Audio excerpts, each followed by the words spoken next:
가룟 유다는 예수님을 팔았던 제자로 많은 사람들이 알고 있는 배신의 아이콘이죠. 예수님께선 차라리 태어나지 않았더라면 좋았을 것이라고 말했던 비운의 제자입니다. 유다라는 이름은 흔했습니다. 가룟 유다 외에 12제자 중 다데오 유다가 있었고 유다서를 기록한 예수님의 동생 유다가 있었습니다. 특히 다데오와 구분하기 위해 그의 출신을 따 가룟 유다라고 불렀습니다.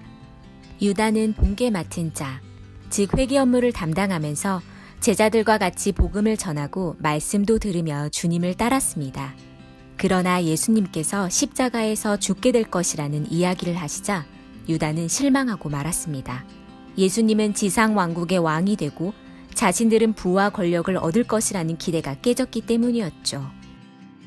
유월절을 앞두고 베다니에 계실 때 나사로의 누이 마리아가 값비싼 향유를 주님의 발에 부었습니다.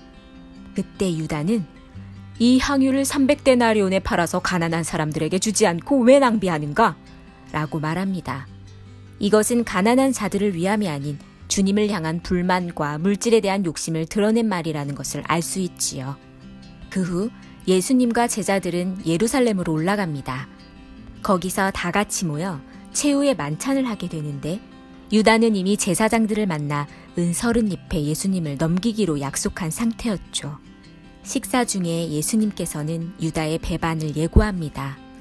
너희 중에 한 사람이 나를 팔아넘길 것이다. 그리고는 빵 조각을 유다에게 건네주시며 네가 할 일을 어서 하여라 라고 말씀하셨고 그러자 유다는 그 자리에서 일어나 나갔습니다.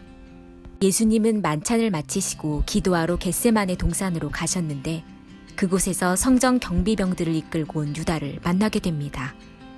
유다는 예수님께 입맞추는 것으로 누가 나사렛 예수인지 군인들에게 신호를 주었고 이로써 예수님은 체포되어 재판에 넘겨지게 되었습니다.